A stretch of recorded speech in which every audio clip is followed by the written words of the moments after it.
حضرت باجزید بستامی کے پڑوس میں یہودیوں کا پیشوا رہتا تھا، آپ کی مخالفت کرتا، ساری زندگی اس نے مخالفت کی، یہودی اسے بڑا مانتے تھے، اس سے کوئی غلطی ہو گئی سارے اسے چھوڑ گئے، پہلے رئیس اعظم ہوتا تھا پھر غریب ہو گیا۔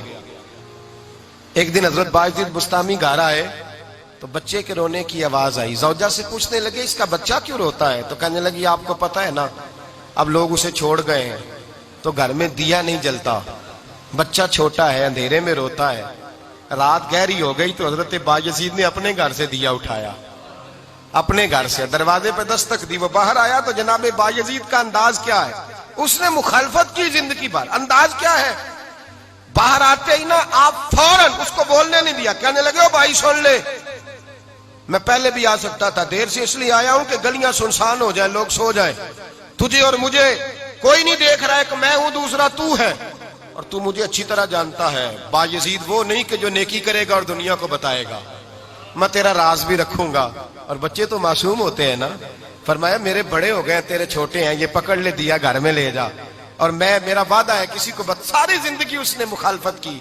وہ شخص کہتا ہے مجھے بولنے کا موقع ہی نہ دیا، دیا دے کے چلے گئے، اگلی شام پھر آئی، رات گہری ہوئی تو پھر دروازے پہ دستک ہوئی، میں باہر گیا، نیا چراغ نئی بتی نیا دیا، کہنے لگے دیکھ کوئی نہیں دیکھ رہا، میں اس وقت آیا ہوں جب تنہائی ہو اور تو مجھے جانتا ہے، میں غلط بات بھی نہیں کرتا، یہ دیا رکھ لے، میں کسی کو بتاؤں گا بھی نہیں، کہتے چلے گئے۔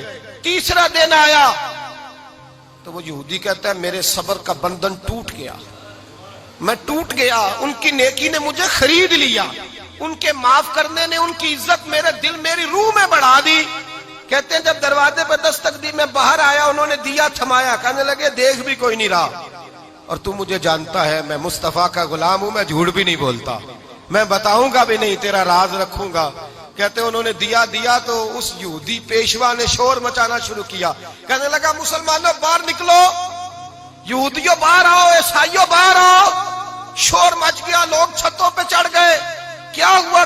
کہنے لگا یہ باجزید ہے، میں یہودیوں کا پیشوا ہوں، میں نے ساری زندگی جھوٹے الزام لگائے، ساری زندگی اس کو بدنام کرنے کا ہر حربہ استعمال کیا، جو مجھ سے بن سکتا تھا میں نے کیا، پر یہ عجیب شخص ہے، یہ پرسوں بھی مجھے دیا دے گیا ہے، آج بھی دے گیا ہے، کل بھی دے گیا ہے، میں ساری زندگی اسے رلاتا رہا، اور اس نے میرا چھوٹا سا بچہ بھی میرے بچے کا رونا بھی اس سے برداشت نہیں ہوا۔ میں تم سب کو گواہ بنا کے کہتا ہوں میں جھوٹا ہوں، باجزید سچے ہیں، ان کا مذہب بھی سچا ہے، قرآن بھی سچا ہے، اسلام بھی سچا ہے، اور جس مصطفیٰ کا یہ کلمہ پڑھتے ہیں وہ محبوب بھی بڑا سچا ہے، یہ سچے دین کے ماننے والے ہیں۔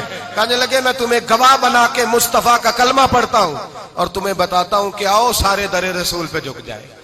بھائی یاد رکھیں، سمجھیں، غور کریں، عزت درگزر سے، اب اس پر میں زیادہ بات نہیں کر سکتا، عزت درگزر سے ملے گی، ایک تو آپ کو عزت عاجزی سے ملے گی، تقوی سے ملے گی، عزت درگزر سے ملے گی، عزت قناعت سے ملے گی، عزت کم بولنے سے ملے گی، اور اگر زیادہ عزت لینی ہے اور عزت اتنی لینی ہے کہ چھا جاؤ دنیا میں، اگر چھا جانے کا شوق ہو نا تو پھر رب فرماتا ہے میرے مصطفیٰ کی غلامی کر لو، پھر میرے نبی کے ہو جاؤ، قل ان کنتم تحبون اللہ فاتبعونی یحببکم اللہ، فرمایا تم میرے نبی کے ہو جاؤ، دنیا بھی تمہاری اور دنیا بنانے والا خدا بھی تمہارا ہو جائے گا، تم میرے غلامی مصطفیٰ میں عزت ہے، رسول اللہ کی نوکری میں، اور قسم اللہ کی بڑی عزت ہے، بڑی عزت ہے، بڑا وقار ہے، بڑا پیار ہے، بڑا حسن ہے، بڑی رعنائی ہے، بڑا ٹھہراؤ ہے۔ یار وہ جو لوگ کہتے ہیں نا میں پتہ نہیں کون ہوں، کہاں کا رہنے والا ہوں، یار نہیں لوگ پوچھتے تو کون تھا، تیری برادری کیا ہے، تو کہاں کا ہے، نہیں پوچھتے، تیرے لبوں پہ اگر ذکر مصطفیٰ ہے تو دنیا تیری غلام ہے، اگر تو حضور کا ہے تو پھر سارے دامن مصطفیٰ سے جو بھی لپٹا وہ یگانہ ہو گیا، اور جس کے حضور ہو گئے اس کا زمانہ ہو گیا، جس کے حضور ہو گئے اس کا، اقبال کہتے ہیں قوت عشق سے ہر پست کو بالا کر دے، اور دہر میں اس میں محمد سے اجالا کر دے، اور کی محمد سے وفا تو نے تو ہم تیرے، کی محمد سے وفا تو نے تو ہم تیرے، یہ جہاں چیز ہے کیا لوح قلم تیرے۔ رسول اللہ کی غلامی عزت دیتی ہے، نبی پاک کی نوکری، اللہ کرے آپ بول پڑے آمین کہنا۔ نبی پاک کی غلامی عزت ہے، حضور کی غلامی. یار بندہ بالکل بے عمل ہونا، بالکل تو میری طرح داڑھی رکھ کے پگڑی باندھ کے بس میں بھی چڑھ جائے تو کئی لوگ سیٹیں خالی کر دیتے ہیں، کہتے ہیں بزرگوں یہاں آ جائیں، حضرت جی یہاں آ جائیں. تو پھر عزت کس چیز کی ہوئی؟ سنت مصطفیٰ کی ہوئی نا. پھر عزت نبی پاک کی سنت کی ہوئی نا، وقار کی ہوئی نا. ایک صاحب، ایک بچے نے داڑھی رکھ لی تو مجھے آ کے کہنے لگے حضرت جی لوگ بڑے بڑے لقب دینے لگے ہیں. میں نے کہا کیا؟ کوئی کہتا ہے حضرت صاحب، کوئی کہتا ہے قاری صاحب، کوئی کہتا ہے حافظ صاحب، کوئی کہتا ہے علامہ صاحب. تو میں نے کہا تیری موج نہیں بن گئی؟ 4 سالوں میں حفظ ہوتا ہے، تجھے مفت کا لقب مل گیا ہے. سے نظامی 8 سال میں ہوتا ہے، مفت کا علامہ بن گیا ہے. تجھے وقار نہیں دے دیا اللہ تعالیٰ نے؟ عزت. میرے اعلیٰ حضرت فرماتے ہیں عزت در رسول پہ ہے، عزت حضور کی. اور اعلیٰ حضرت نے ایک بات لکھی ہے بڑی قیمتی، اور میں نا جب کبھی پریشان ہوتا ہوں نا تو میں یہ والی بات کھول کے پڑھتا ہوں اعلیٰ حضرت کی. یہ بات ڈھارس بندھاتی ہے، ڈھارس توانائی دیتی ہے، پورا مضمون باندھا ہے. اعلیٰ حضرت کہتے ہیں بے روپیہ تھا مداری، روپ بدل بدل کے دکھایا کرتا تھا، بادشاہوں سے انعام لیتا تھا. ایک دن اورنگزیب عالمگیر کے پاس آ گیا، کہنے لگا میں روپ بدلوں گا، اگر آپ پہچان نہ سکے تو میں انعام لوں گا. آپ نے فرمایا میں کوئی ایسے ویسا بادشاہ نہیں، کہا مجھے دھوکہ دینا مشکل ہے. کہا نہیں میں روپ بدلوں گا. حضرت اورنگزیب عالمگیر بڑے نیک بادشاہ گزرے، بڑے پرہیزگار آدمی. وہ بے روپیہ کہنے لگا میں روپ بدلوں گا، آپ نہیں پہچان سکیں گے. فرمایا چل جتنا تیرے اندر زور ہے لگا لے. حضرت نے اعلان کیا کہ میں نے فوجی بھرتی کر دیں. 2 ماہ کے بعد ٹیسٹ ہوگا. وہ 2 مہینے دوڑتا رہا، رنگ روپ بناتا رہا. آیا ٹیسٹ دینے، 2-3 سپاہیوں کا امتحان لیا. اس کی باری آئی تو 10 روپے دیے. کہنے لگے تیرے آنے جانے کا کرایہ میں نے تجھے پہچان لیا ہے. کچھ دنوں کے بعد جانے لگے سفر پر تو بھکاری آ گئے خیرات مانگنے. اس نے بھی سارے منہ پر سیاہی مال لی، کپڑے پھاڑ لیے، سر کے بال منڈا لیے، بھویں تک کٹا لی، بدرنگ ہو کے آیا.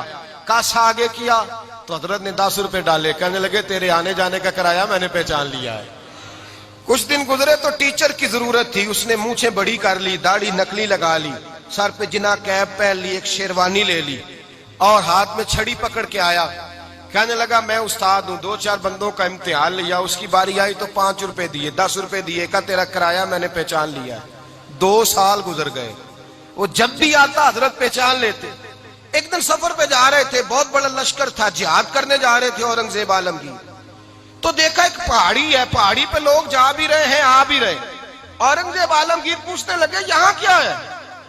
کہنے لگے ایک بابا جی بیٹھے ہیں دعا کرتے ہیں، اللہ کے نیک بندے ہیں.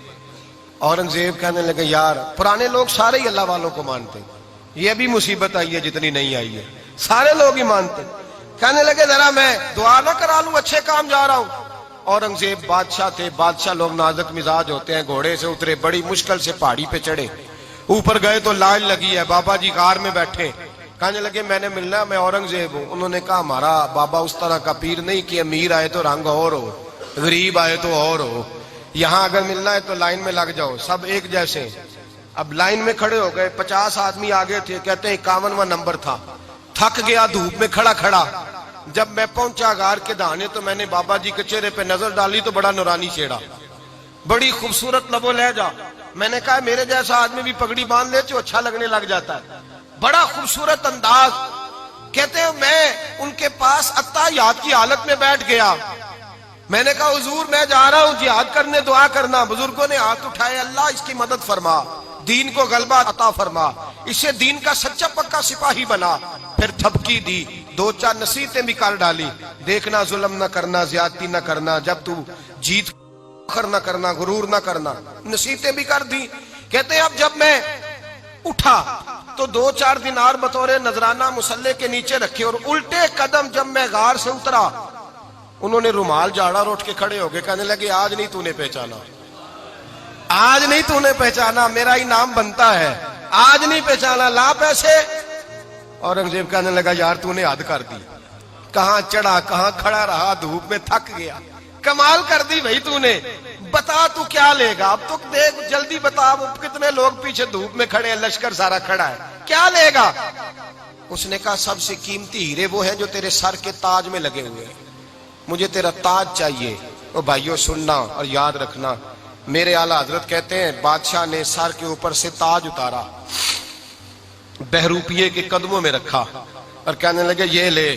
اور یہ تو تیرا مانگنے پر میں نے دیا ہے نا، میں واپس آتا ہوں تو آنا میں اپنی مرضی سے بھی تجھے دوں گا. تو نے اورنگزیب جیسے بندے کو دھوکہ دیا، آنا میں اس وقت بھی دوں گا. وہ دے کر بس بات ختم ہو گئی، حد ہو گئی. دے کر کہتے ہیں جب میں پلٹا نا واپس، بہروپیے نے آواز دی بادشاہ ٹھہر جا. تو میں نے پلٹ کے دیکھا تو کہنے لگے یہ اپنا تاج لے جا، اٹھا اور لے جا.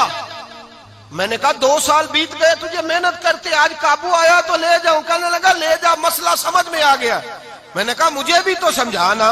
تو کہتے ہیں وہ پھوٹ پھوٹ کے رویا، اس کی آنکھیں برس پڑی، سیلاب کی طرح آنسو بہ نکلے، تڑپا اور رو کے کہنے لگا بادشاہ میں نے جھوٹ موٹ رسول اللہ کی غلامی اختیار کی تھی، جھوٹ موٹ کی داڑھی، جھوٹ موٹ کی پگڑی، جھوٹ موٹ کا فقر، میں نے جھوٹ موٹ نبی پاک کا لباس پہنا ہے. تو تیرے جیسے بادشاہوں کے تاج میرے قدموں میں آ گئے ہیں. اگر میں سچ مچ رسول اللہ کا غلام بنوں گا تو اللہ کیا کچھ عطا فرمائے گا، اللہ کتنی نعمتوں سے نوازے گا. میرے اعلیٰ حضرت کیا فرماتے ہیں؟ اعلیٰ حضرت فرماتے ہیں فرشتے بھی کرتے ہیں تعظیم میری. کون جی؟ اللہ. ایسا عقیدہ بھی کم ملے گا جو بریلی کے امام کا عقیدہ ہے، ایسا بھی کم. کہتے ہیں فرشتے بھی کرتے ہیں تعظیم میری. کیوں؟ فرمانے لگے فدا ہو کے ان پر یہ عزت ملی ہے، فدا ہو کے ان پر یہ